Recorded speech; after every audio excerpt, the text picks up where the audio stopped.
Everyone had a nice break, and welcome back to the end of the world. So as you know, World War III has started. The United States and Israel have started to attack Iran. And we are now in the fourth day of this war. And we can expect this war to last for many weeks, possibly also for many years. But I promise you that after this war is done, the world will never be the same again. So what we will do these next few weeks is use game theory and understand and analyze the geopolitical situation. And so I'm going to teach you the ideas, the theories, the techniques to understand the world around you and make predictions. And we can know if our analysis is correct because all this is happening in real time, and so we can test it against reality. All right, so let's go over some basic facts about what's happened so far. So in the early morning of Saturday in Tehran, the Israelis and Americans launched a decapitation strike against the Ayatollah Khamenei, who is the supreme leader of Iran. Now, there are arguments and disputes about as to what happened. The Americans and Israelis said that they had real intelligence about where the leader was, and so they sent airplanes to just bomb the crap out of the place. They also had a spy who was able to record the body of the dead Ayatollah, and then this was announced. At first, the Iranians denied this, and the Iranians insisted he was still alive. But eventually, state media admitted that he did die in the airstrike. But then what they also said is that the Ayatollah, he's 86 years old, and he chose to die. He could have gone to Moscow, but instead he chose to stay in Tehran and die for his people. But not only that, but he died along many of his relatives. He died along with his daughter, his son-in-law, his grandchildren. So many of the family died in this assault. Also, there's been reporting that he had prostate cancer. Okay, so he was going to die fairly soon as well. So what you need to understand first about the war is that even though the Americans and Israelis claim great success in decapitating the leadership of the Iranians, from the Iranian perspective, this is a martyrdom, okay?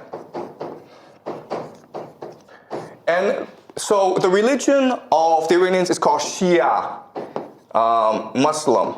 And this is different from Sunni Muslim. So Sunnis are the majority. They're about 9% of all Muslims in the world. The Shia have always been the minority. And as such, they've always been persecuted. So in the Shia faith, the core value, the force that binds everyone together and gives them purpose and meaning in life, that galvanizes them into action, is the idea of martyrdom, which forces jihad. To sacrifice yourself for your religion, sacrifice yourself for the common good. So think of the death of Khamenei as a sacrifice, a self-sacrifice, in order to motivate the Iranians in this war, okay? So that's the first thing you need to understand. That for the Iranians, this is not a geopolitical war. This is not an economic war. This is not a war of resistance. This is a jihad. Okay? It's a war against the great Satan to avenge their leader. They will fight to the death. All right? That's number one. Number two is this.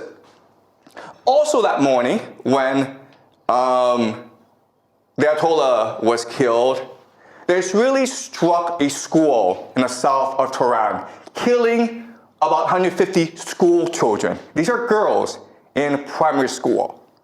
And again, there's a lot of debate and argument as to what happened. The Israelis said that, first of all, the school was next to a military base. We were targeting the military base. And second of all, it wasn't us which struck the school. It was an air defense missile that went off course. Okay? And the Iranians insisted no. The Israelis purposefully attacked the school to kill the school children. And then you're like, why would the Israelis do that? But then these few years, Well, we've seen what they've done in Gaza, in Palestine to the Palestinians. And it's pretty consistent what the Israelis have been doing. All right? So this action against the Israelis, it's meant to show to themselves and the world that we are now all in. Okay? We've made the sacrifice. We are now committed to this war, to winning this war at all costs. And this action has also provoked the Iranian people to resist with their full might, okay? So I want you to keep this in mind. And again, we don't have complete evidence that it's the Israelis who did this, but given past actions from the Israelis, this is fairly consistent with what they've done, okay? So we can assume that this is something the Israelis did. Why they did this, what the purpose is something we will discuss as we move on, okay? It's very complicated. Next, I want to show you this. This is Dubai, and Dubai is considered one of the wealthiest, safest cities in the world. There are thousands, tens of thousands of Westerners who move to Dubai because it's clean, you don't pay any taxes, you make a lot of money, and there are great restaurants. And this is really the economic model of Dubai. It's one of the GCC countries, okay? The Gulf coastal countries. And for the longest time, Dubai had a really good deal because they were under the protection of the American military. So they didn't have to pay for defense. And then they were in the Middle East, which is the oil producing center of the world. And so they focus on aviation, they focus on logistics, they focus on finance, on tourism. They became extremely wealthy, right? I'm not sure if you've taken Emirates, one of the best airlines in the world. So their airport, Dubai Airport, is the busiest in the world. And Dubai, for the longest time, was flourishing under American protection. And Dubai said to the world, listen, we're like Switzerland. We're neutral. We don't want any involvement in any wars. We're here just to take care of our citizens, to make sure everyone has a good time, to make money. And then right after the war started, the Iranians attacked the GCC, okay? Dubai, Abu Dhabi, Bahrain, Qatar, Kuwait, they attacked these places. And these players were like, what's going on? We're neutral, man. We're not involved in this war. And the airport was shut down in Dubai. At one point, the rich people in Dubai were willing to pay about $250,000 US just to get on a plane and get out of there. Okay? So the reality is this. For the longest time, Dubai had a reputation for being safe, and that's why people moved their money there. Guess what, guys? After what the Iranians did, it's dead. Dubai as a city, in the long term, it is dead. Because you're a wealthy Westerner, you're not going to move to a place where it could be attacked anytime by the Iranians. You might move to Singapore, you might move to Hong Kong, Japan, South America, but you're not moving to Dubai, okay? So the big question for us is, why did the Iranians do this? It was the Israelis and the Americans who attacked you. Why go after the GCC? All right? And not only that, but they're escalating the attacks against the GCC. So this is something that we will look at very closely today. Well, the short answer is because these places, even though they pretend to be neutral, they house the American military. They allow the Israelis and the Americans to use their airspace to attack Iran from. All right? So this is Bahrain. Now, Bahrain is interesting, okay? Because I want you guys to remember this. But Bahrain will probably be one of the major centers of this conflict. Because, first of all, this is the American Fifth Fleet. All right? This is their naval base in the Middle East. And as you can see, the Iranians are attacking it with missiles. And it's being blown up. Bahrain is interesting because it has about 50% or even more, okay, Shia, which is the religion of the Iranians. But the people in charge are the Sunnis. And so what makes this strike really important from our perspective is, first of all, not only are the Iranians attacking US military assets, not only are they destroying the economies of the GCC, but they're also trying to ignite a religious war, right? Because you're Shia, you're loyal to the Ayatollah. And if he's dead, then you must, as a religious obligation, now commit jihad against your enemies. And it's no different in other religions where, listen, if you want to kill the Pope, the Catholics would be really angry at you and they would want to kill you, right?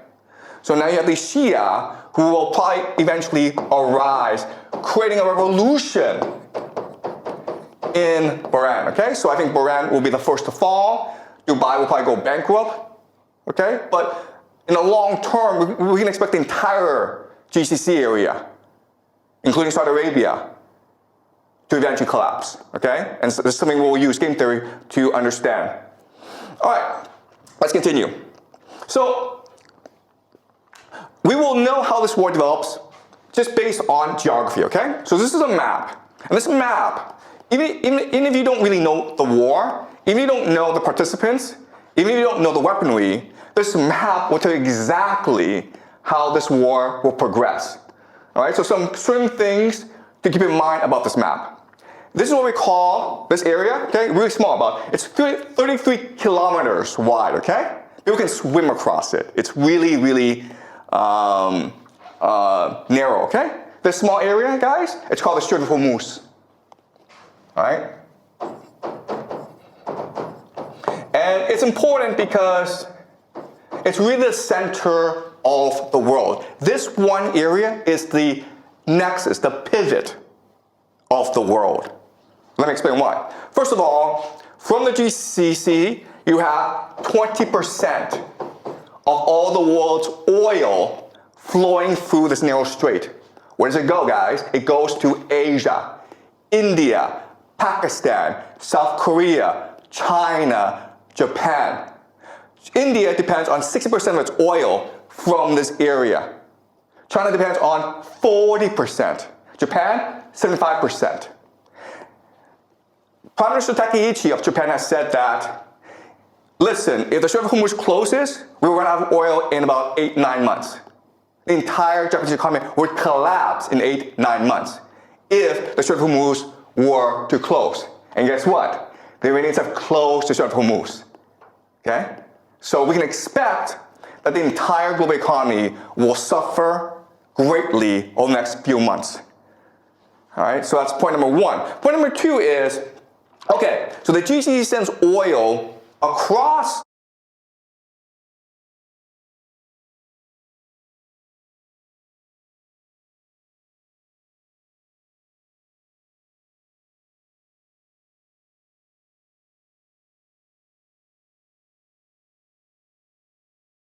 the Strait of Hormuz. And what do they get back in return? Food, guys. All right, so people don't appreciate the GCC, but it is really the linchpin of the American empire. Because what is the American empire? The American empire is the petrodollar. All right? The idea of the petrodollar is this. The US dollar is worth nothing. It's only valuable if people want it. But the GCC says that if you want oil from us, you have to pay us in US dollars. Okay? Then that is the basis of the value of the US dollar. So, if the GCC collapses, the American economy and the American empire both collapse at the same time. The problem, though, is the GCC is an artificial construct of empire. It does not exist naturally. Why? Because there's no food, there's no oil, no water. Okay, guys? No food, no water. So these cities are able to grow in the millions because of all these petrodollars flowing in. If you close off the Strait of Hormuz, there's no food coming in, right? They're all going to starve. How much food does the GCC get from overseas? 80%. 80% of all the food it consumes comes from overseas, that it imports. It doesn't grow by itself, it imports. All right? So the Strait of Hormuz is really key. And again, the Iranians will close it in order to strangle the global economy and therefore bankrupt the American empire. All right? Second thing you will notice is these mountains. These mountains is what we call Iran. All right, this is Iran. This is GCC. Okay, this is not a fair matchup, right? Because these are mountains. And what can you do in mountains? Well, you can hide rocket bases. You can hide drone bases. You can hide missiles. And that's the entire Iranian offensive strategy, all right? From here, they can hide missiles and drones from which to attack the GCC. And what are they attacking? They're attacking three things, right? They're attacking American military bases. American military bases. That's number one. Okay? Is it possible for the Americans to defend against these attacks? The answer is no. It's not. It's the silliest thing in the world. You have all these bases in the Middle East, but you cannot defend them against the Iranians. That's kind of strange. Okay, but that's number one. Number two is oil and energy. How hard is it to blow up an oil field with a drone? Not hard at all. Can you defend these oil fields? No, you cannot. All right? Number three, and this is most important, is water. Okay? You guys don't know this, but the GCC has little access to fresh water. So the only way that it can produce water is what we call desalination plants, okay? These factories that take salt water and then through an electrochemical process turn it into fresh water for the population to use. 60% of the water supply in the GCC comes from desalination plants, okay? 60%. Is it hard to blow up a desalination plant using a drone? The answer is, it's very easy. You understand? Okay? So you have this absurd situation where Iran is a mountain fortress where it can hide its offensive capacity, and the GCC, it's just this desert, this flat desert, and it is exposed to attack, and there's nothing it can do about it. Okay? So at any point in this war, the Iranians can choose to just destroy the entire GCC, and there's nothing that anyone can do about it. Okay? But Iran also has a weakness, okay? And this is fundamental. So Iran also has a water problem, okay? So for the longest time, they suffered a drought issue. Okay, just climate change. And so what the plan of the Israelis and Americans is destroy the water supply of the Iranians. Because the fortress, it is a mountain fortress, but it can also be a mountain prison as well, where people are trapped inside with no access to water. Okay, so what we're going to see right now, we're already seeing attacks on civilian infrastructure, hospitals. In the future, you'll see attacks on water supply, on dams, on reservoirs, on power plants. The idea is to make Iran so inhabitable that the people will have to rebel against the people, or there'll be a refugee crisis in Iran. Okay? So as you can see from this map, this war, it is the end of the world. Okay? Both sides have the potential to destroy each other. And it's really a question of how far do they want to go. All right? We can also say this is almost a game of chicken. Okay?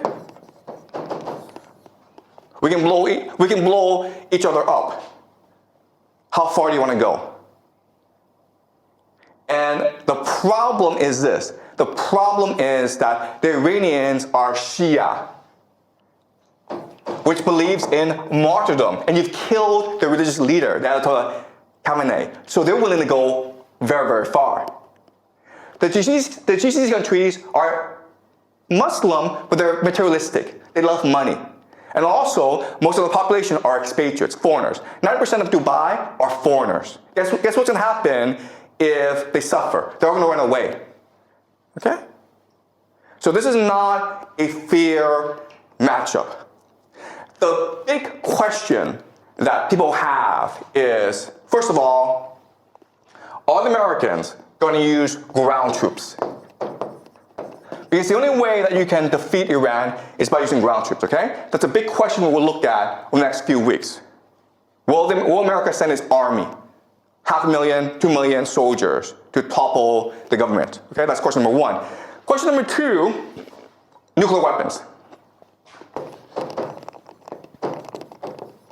If you're losing a war, would you choose to use nuclear weapons? Okay, that's another big question that we have, okay? Now, another big question that we have is who gets involved? Because this situation is so dire that Europe, okay, specifically Germany, France, and Britain are talking about entering this war. And guess what?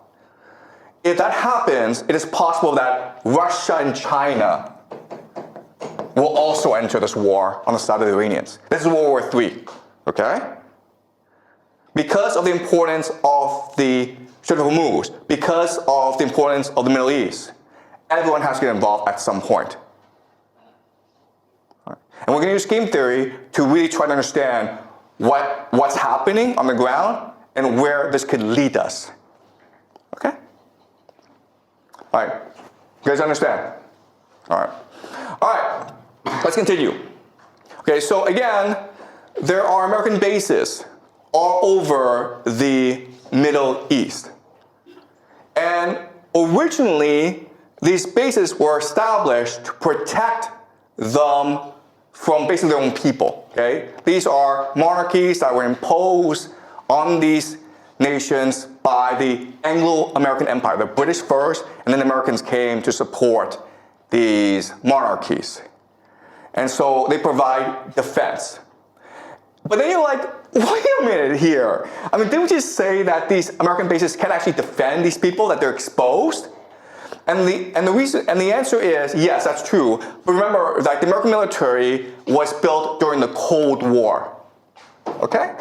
And the Cold War was a war between the Soviet Union and America. And so the Cold War was defined as something called MAD, mutually assured destruction, because both had nuclear weapons, okay? So they didn't really go to war against each other. And so in other words, these bases aren't really meant to defend these nations from other enemies. They're really meant to impose American authority in the Middle East, okay? And it's the idea of this. It's the idea that empire, it is really an image. It is a hallucination. It's just an idea. Empire is an aura of invincibility and invisibility, okay? If you fear it, then you obey it. But it's not really designed to fight a war, okay? And so that's why we have this absurd situation. And because there are so many bases in the GCC, that gives the Iranians the perfect pretext to attack them in order to destroy the GCC economy, which will destroy the American empire, right? All right, so this is how the war is shaping out, okay? So the red is the Israelis and the Americans. The yellow are the Iranians. And as you can see, the Iranians are attacking everywhere. Primarily Israel, okay? But also, as you can see, a lot of focus on Bahrain and Qatar. And again, the intention is to destabilize the economy and the government. Okay? It's to try to get as much instability as possible. All right? Okay, and as you can see, the Americans and Israelis are focused on Tehran. And so the Americans and the Israelis use something we call shock and awe. And the very idea of shock and awe is you decapitate the enemy. You cut off the head, the body will fall down, okay? The problem, though, is, again, the Iranians see this as a religious war. And so the Iranians have announced total war. Okay? And so what this means is that right now, command and control in Iran is decentralized. There's no one person telling everyone what to do. Every region has its own orders, has its own strategy. And so if you knock out Tehran, everyone else keeps on going. So if you take off the head, it doesn't change anything. Okay? But unfortunately, the Israelis and the Americans use this as a military doctrine. Military doctrine just means how you design your military for what purpose. And so even though the Americans seem like an invincible army, they are not equipped to fight a 21st century war against drones, against destabilization, against religious fanatics. Okay, they're just not. All right? But unfortunately, because of military doctrine, they're going to keep on attacking Tehran.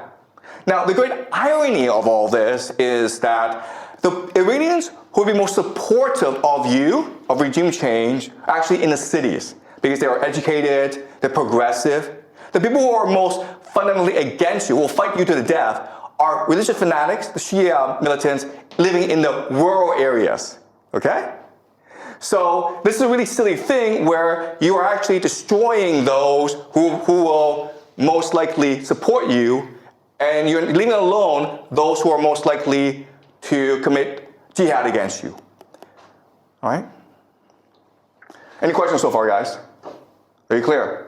All right, so another idea that I want you guys to understand is the idea of asymmetry. Asymmetry. All right, so what is asymmetry? Asymmetry means that the two sides are choosing to fight different wars using different techniques because one is much stronger than the other, okay? America is a great empire. It has unlimited resources. It has the USD. It controls the world, right? Iran is a country that has been under economic sanctions for the past 45 years. It's poor. Its technology is very limited, okay?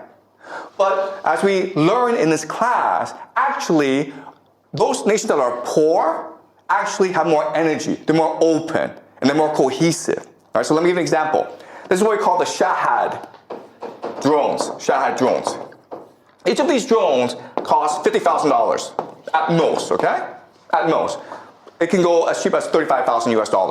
But one of them is $50,000. As you can see, you can fit a lot of these drones to a truck that can go anywhere in Iran, and they can hide anywhere. All right? So the thing to understand is, first of all, these drones are cheap. They're easy to make. They make about 500 a day. Okay? And estimates are about there's 80,000 right now that the Iranians have. So they can go on for a long, long time. Okay? And one of these drones, again, can knock out a desalination plant. It can knock out an oil field. It can knock out a hotel. It can do a lot of damage. Okay? And it's easily transportable. You can hide it anywhere. You can use it from anywhere, okay? And that's what the Iranians are using as an offensive weapon. And how do the Americans defend against this? They use something called a THAAD, right? Right, guys? This is what they use. THAAD. THAAD stands for Thermal High Altitude Air Defense. And they also have like Patriot systems. There's a lot, okay? The thing that you need to know about the system is it's really expensive. This missile, guys, costs $1 million.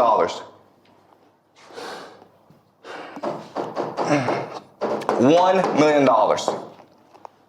So there's this $50,000 drone coming your way, and you throw a $1 million missile at it, okay? And often these missiles miss, so you have to throw 2 or 3 missiles at it, okay?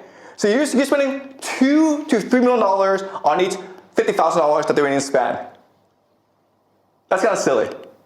Second thing you'll notice is that this thing is really big and really slow. And therefore, you can't really move it around.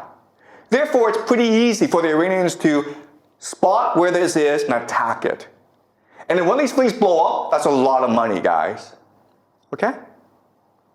Then you're like, what? But this makes no sense. You know the Iranians have drones. They've had drones for like 10 years. You've also seen drones used in the Russia-Ukraine war to devastating effect. Why don't the Americans know this? Why did they prepare? Okay, and again, it has to do with military doctrine. Because military doctrine determines how you fight a war, it determines on your bureaucracy, and it determines how you spend your resources, okay?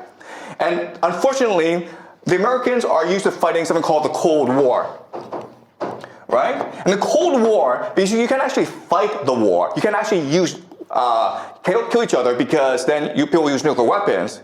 The Cold War was about flexing. Flexing, okay? You see how big and powerful I am? Me, okay? That's all it was. These weapon systems are designed to scare the crap out of you. They are designed to impress you. And as a result, they cost a lot of money, and they really don't do anything, all right? So that's the entire American military. It costs a lot, and it doesn't really do anything. And it's not resilient. It's not innovative. It's not open, all right? Also, the other thing I have to say this, okay, is if you look at the American military, it's corrupt.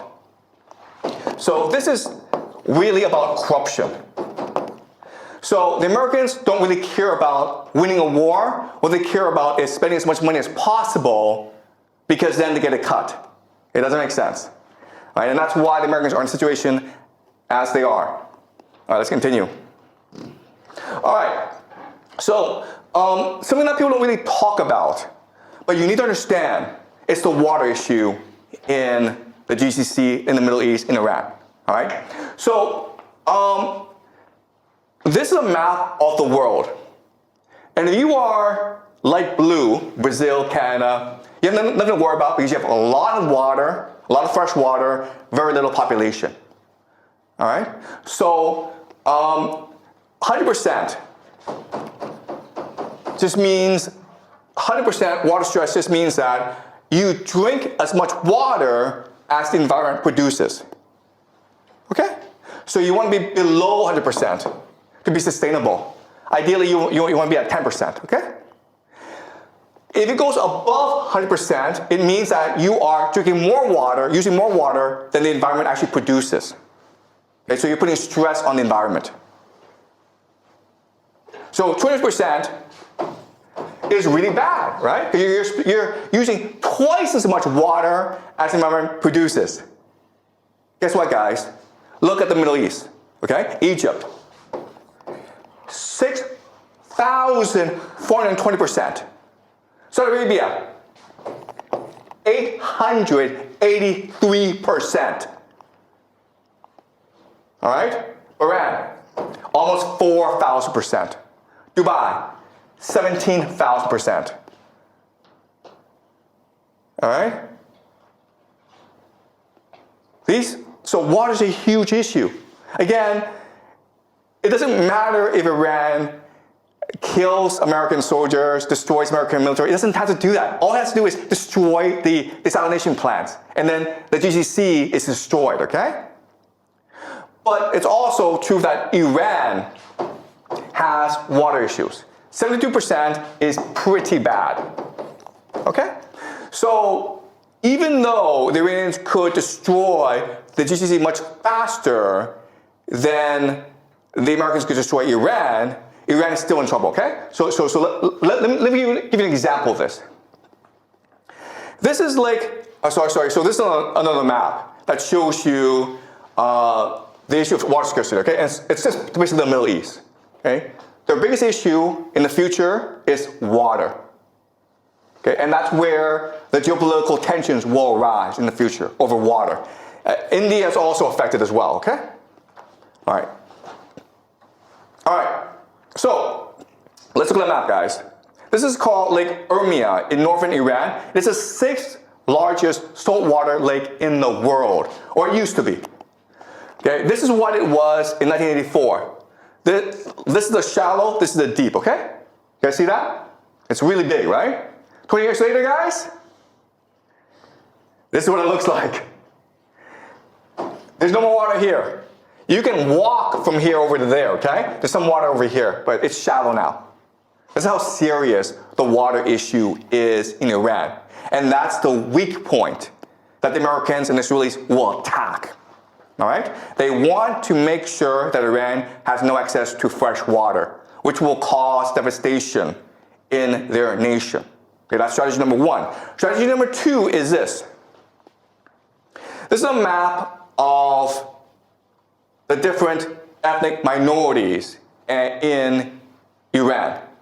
As you can see, it's a very diverse place. In the center are the Persians, but you also have 10 other groups as well. And in the borderlands, it's basically a different country, right?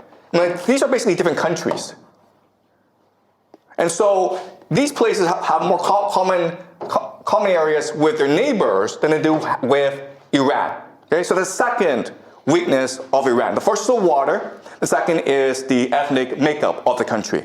So the strategy of the Americans and the Israelis moving forward is to destroy Iran as a coherent nation state, divided into ethnic enclaves, and have them fight over water. That is the grand plan of the Israelis and the Americans, okay?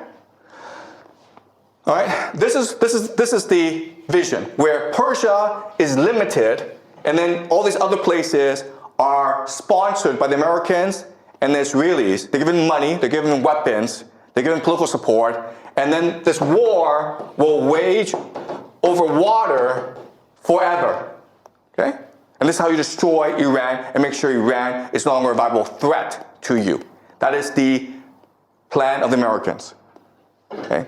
As you can see, it's a pretty evil plan, and that's why they have not announced it, right? Because if you announce it, you're like, why are you doing this? What did the Persians, what did the Iranians ever do to you to warrant you coming and destroying their civilization? And the answer is nothing, right? So the Americans and Israelis will never admit they're doing this, but if you look at the map of water supply, of ethnic tensions, this is the optimal game theory strategy for them to use against Iran. It doesn't make sense. This is a long-term plan that they have in place. And it's all moving towards this plan. But now the question then is, how can the Iranians respond to this? And the answer is this. This is a map of the Muslim world, okay? So the light green are the Sunni people, okay? That's 90% of the entire Muslim population, about 2 billion people, okay? Then you have in dark green, the Shia. So as you can see, the main place of the Shia is Iran, okay? Iran is one of the few Shia nations in the world. But you can also see from this map that Shia are spread throughout the world, okay? And so the first thing that the Iranians want to do is create a jihad to unite all the Shia against the American empire. All right, so what they want to do is create an uprising. And it's already happening, guys. The Shia in Pakistan stormed the American embassy in Pakistan, and the Americans killed a lot of people, okay? The Shia have attacked the American embassy in Iraq. The American embassy are being attacked in a lot of places, right? So the first strategy is to create an international global jihad of the Shia against the American empire. And it's already happening. It will continue for a long time, because the Americans have killed the Khamenei, okay? And that requires vengeance. The other thing, though, is that it can unify the Muslim world, okay? If you look at this map, most of the Muslim world is actually run by dictatorships that are not popular at all, okay? And they're allowed to exist because of the American empire, right? You go to Saudi Arabia, Egypt, Algeria, these places, they're all run by clients of the American empire, right? So if you rally the people who hate their governments and you overthrow them, then that makes Iran the leader of the Islamic world. Not just the Shia world, but the Islamic world. And this creates something called Pax Islamica. That is the end goal, guys. Okay? If you do that, then you don't have to worry about the Americans and the Israelis anymore. Right? So the Israeli game plan, the American game plan, is to fracture Iran into ethnic enclaves, and they'll fight over water for the rest of their lives, and they'll all die. The Iranian game plan is to create a religious war, a crusade, that unifies the Shia people, that overthrows the American empire and establishes something called the Pax Islamica. All right? All right. So, again, the key is the GCC. All right? So the game plan is this. You have to destroy the GCC. Why? Because the GCC is the linchpin of the American empire. So what the GCC does is this. It sells oil, and then for US dollars. Where does it put US dollars? It puts US dollars into the American stock market. All right, so this is investments of the UAE, okay, Saudi Arabia, and Kuwait into the US financial markets. As you can see, from 2012 up to today, it's been exploding. All right? Because the US financial markets is one of the safest places where you can put your money. The intention is this. The intention is, hey, if I cut off oil, and these countries no longer have access to US dollars, they're forced to spend whatever resources they have on protecting themselves, okay? And then guess what happens? The stock market collapses. The stock market collapses. The stock market is the real growth engine of the US economy. The entire US economy collapses with it. All right? There are about maybe 7 companies in America that accounts for about a quarter of stock market growth, okay? These 7 companies, of course, are AI companies. NVIDIA, Microsoft, Google, Apple, okay? These are the companies, and then these companies are heavily invested in by the GCC nations. So if these nations are no longer able to invest in the stock market, these companies will collapse in value. And with that, that would lead to economic depression in America. Okay, does that make sense? All right, so that is the situation for today. Today was just an overview, guys, okay? I know we covered a lot. I know there's a lot to take in, but over the next few weeks, we will explore each issue in depth and really understand what's really going on, okay? All right, so any questions, guys? Any questions about what we've just learned? Okay. If other countries such as Italy, France, China, or Russia, they have also joined this war, like, what's the cause of they joined the war? Because of oil or those resources? Okay. That's a great question, okay? So I don't want to spend too much time on this question because we will explore this question as we move along, okay? So the question is, what brings the world into this conflict? And the easy answer is just oil access, energy access, okay? They need to protect their energy supplies. Because remember, it's a very complicated situation because Europe is now fighting Russia. So Europe is not buying any oil resources, energy resources from Russia. Therefore, it depends a lot on the GCC. So the GCC is not providing them energy, then Europe will go bankrupt. Okay, so Europe needs to enter this war on behalf of the Americans. Okay, and then you have Russia, which cannot allow Iran to fall because if Iran falls, then they'll come after Russia next. All right? China is actually neutral. China's okay with either scenario. But that's just the way that the Chinese system is set up. Okay? So we're going to explore this question as we move along. But it's a very complicated issue. All right? Okay? And each nation will have its own different strategic interests to consider. Right? And what we need to know, what we need to figure out is that this war in the Middle East is actually connected to the Ukraine war. And as we move along, I'll show you how these two things connect together.